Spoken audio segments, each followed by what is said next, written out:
ഇന്ന് എൻ്റെ ഡ്രൈവിംഗ് ടെസ്റ്റാണ്. അപ്പോൾ ഇത് കഴിഞ്ഞിട്ട് മാസങ്ങളോ വർഷങ്ങളോ എന്തൊക്കെയോ ആയിന്ന് തോന്നുന്നു. അപ്പോൾ ഞാൻ ഡ്രൈവിംഗ് ക്ലാസ്സിലെ വണ്ടിയിലാണേ പോയിട്ടുണ്ടായിരുന്നത്. അപ്പോൾ കാറിലാണ് പോയത്. അപ്പോൾ നേരത്തെ എത്തിയിട്ടുണ്ടായിരുന്നു. അപ്പോൾ നമ്മൾ പോയപ്പോൾ തന്നെ കുറേ ആൻറ്റിമാരൊക്കെ അവിടെ ടെസ്റ്റിന് വേണ്ടിയിട്ട് വന്നിട്ടുണ്ടായിരുന്നു. അപ്പോൾ ഹെച്ച് എടുക്കണയൊക്കെ നോക്കി നിന്ന്. കാരണം എനിക്ക് ഹെച്ചില്ല. എനിക്ക് കാറിൻ്റെ റോഡ് മാത്രമാണ് ഉണ്ടായിരുന്നത്. അപ്പോൾ ഫൈനലി ഞാൻ ടെസ്റ്റിനോട്ട് പോയിട്ടുണ്ടായിരുന്നു. അപ്പോൾ ഞാൻ പാസ്സായി. എന്നെ വഴിയിൽ ഇറക്കി വിട്ടു. അപ്പോൾ തിരിച്ച് വരുമ്പോഴത്തേനും എന്നെ ഡ്രൈവിംഗ് ക്ലാസ്സിലെ കാറിൽ തന്നെ തിരിച്ച് കൊണ്ടുപോകാമെന്ന് പറഞ്ഞു. പിന്നെ അവിടെ കുറേ നേരം വായി നോക്കി ഇരുന്നിട്ടുണ്ടായിരുന്നു.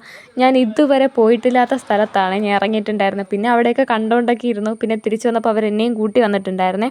പിന്നെ കുറേ നേരം അവിടെ ഡ്രൈവിങ്ങിൻ്റെ സ്കൂട്ടിയുടെ ടെസ്റ്റൊക്കെ നടക്കുന്നുണ്ടായിരുന്നു. അതൊക്കെ കണ്ടിട്ട് നിന്നിട്ടുണ്ടായിരുന്നു. അപ്പോൾ എനിക്ക് വിശന്നപ്പോഴത്തേനും ഞാൻ എന്തൊക്കെയോ കാര്യമായിട്ട് പറയണുണ്ട്. അതെന്താണെന്ന് എനിക്കിപ്പോൾ ഓർമ്മയില്ല. അപ്പോൾ നിങ്ങളുടെ ഡ്രൈവിംഗ് എക്സ്പീരിയൻസ് എങ്ങനെ ഉണ്ടായിരുന്നെന്നൊന്ന് കമൻറ്റ് ചെയ്യുക. അപ്പോൾ ഈ കാറിലാണ് ഞാൻ പഠിച്ചതും ഡ്രൈവിംഗ് ടെസ്റ്റൊക്കെ എടുത്തതും.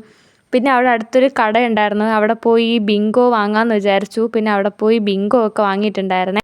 ഞാനവിടെ ഒറ്റയ്ക്ക് നിന്നാണ് ബിങ്കോ കഴിച്ചിട്ടുണ്ടായിരുന്നത്. എനിക്കാണെങ്കിൽ ഈ പച്ചയും റെഡും ആണ് ഏറ്റവും കൂടുതൽ ഇഷ്ടം. അപ്പോൾ നിങ്ങൾക്ക് ഇഷ്ടമുള്ള ഫ്ലേവർ ഏതാണെന്ന് കമൻറ്റ് ഞാൻ തിരിച്ച് മറിച്ചൊക്കെ ഒന്ന് വീഡിയോ എടുക്കുന്നുണ്ട്. അപ്പോൾ ഇതാണെങ്കിൽ ഞാൻ പൊട്ടിച്ചൊക്കെ അതിൻ്റെ അകത്തൊന്നും ഇല്ലായിരുന്നു ഗൈസ്. ഇവരെന്തിനാണ് ഈ പാടുപെട്ട് കവറിലാക്കുന്നതെന്ന് എനിക്കറിയത്തില്ല. അപ്പോൾ എൻ്റെ ഡ്രൈവിംഗ് ടെസ്റ്റൊക്കെ കഴിഞ്ഞു. അപ്പോൾ വീഡിയോ ഇഷ്ടപ്പെട്ടാൽ സബ്സ്ക്രൈബ് ചെയ്യണേ. ബൈ.